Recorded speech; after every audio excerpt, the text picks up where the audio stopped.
Hello food lovers, welcome back to my channel. మళ్ళీ ఒక మంచి రెసిపీతో వచ్చేసాను. శ్రావణ మాసం స్టార్ట్ అయింది కదా, మంచి యమ్మీ అండ్ యమ్మీ రెసిపీతో వచ్చేసాను. మోస్ట్లీ పులిహోర అంటే చాలా నచ్చుతుంది అందరికీ. ప్రసాదాలకు కూడా బాగా చేసుకుంటారు కదా ఈ రెసిపీని. నిజంగా చెప్తున్నాను, టెంపుల్లో ఎలా పెడతారో అలా వచ్చింది. అసలు నిజంగా ఈ రైస్ ఇంతలా బాగా కుదురుతుందని నేను మాత్రం శ్రావణ మాసంలో మోస్ట్లీ పూజలు ఎక్కువ మంది చేసుకుంటారు కదా, అలాంటప్పుడు నైవేద్యంగా అండ్ వచ్చిన గెస్ట్లకు కూడా ఈ రెసిపీని పెట్టండి. వాళ్ళు ఖచ్చితంగా మిమ్మల్ని రెసిపీ నాకు కూడా చెప్పండి అని అడుగుతారు. అంత బాగుంది నిజంగా.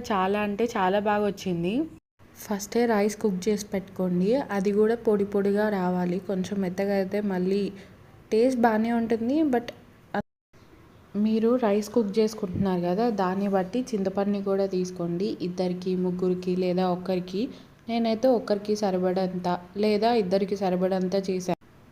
చింతపండులో ఎక్కువ వాటర్ వేయకుండా కొన్ని వాటర్తోనే మంచిగా మెత్తగా పిసుక్కొని పక్కకు పెట్టుకోండి.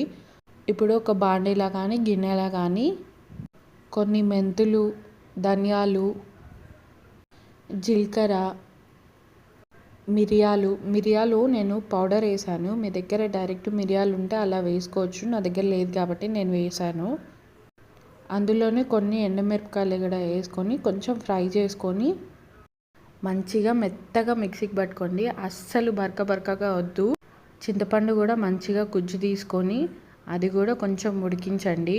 అందులో కొంచెం పసుపు, 1-2 మిరపకాయలు, కొంచెం సాల్ట్ వేసుకొని మంచిగా ఉడికించుకోండి.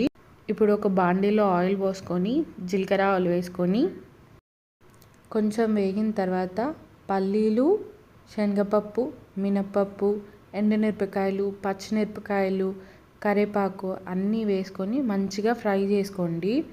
అలాగే అందులో కొంచెం పసుపు కూడా వేసుకొని అన్నిటినీ వేసుకొని మంచిగా ఫ్రై చేసుకున్న తర్వాత అలాగే మనం ముందే ఉడికించి పెట్టుకున్నాం కదా చింతపండు గుజ్జుని, అది కూడా ఇందులోనే వేసుకొని ఒకసారి మళ్ళీ అంతా మిక్స్ చేసుకోండి.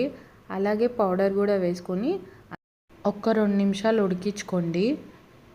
మనము ఫస్టే కుక్ చేసి పెట్టుకున్నాం కదా రైస్, అది కూడా తీసి ఇందులో వేసుకోండి. మీకు సాల్ట్ సరిపోయిందా లేదా చూసుకొని మళ్ళీ కొంచెం సాల్ట్ వేసుకోండి. అంతే, మన యమ్మీ టెంపుల్ స్టైల్ పులిహోర రెడీ. నిజంగా చెప్తున్నాను, టేస్ట్ మాత్రం నెక్స్ట్ లెవెల్. అంతే. ఈ రెసిపీని మీరు కూడా ఇంట్లో ట్రై చేసి ఎలా వచ్చిందో కామెంట్లో చెప్పడం మర్చిపోవద్దు. And keep watching my channel. Thank you. ఈ రెసిపీ మీకు నచ్చితే లైక్ చేయండి, షేర్ చేయండి అండ్ సబ్స్క్రైబ్ చేసుకోండి. మళ్ళీ శ్రావణ మాసం స్పెషల్ ఏమైనా రెసిపీ కావాలంటే కింద కామెంట్ చేయండి.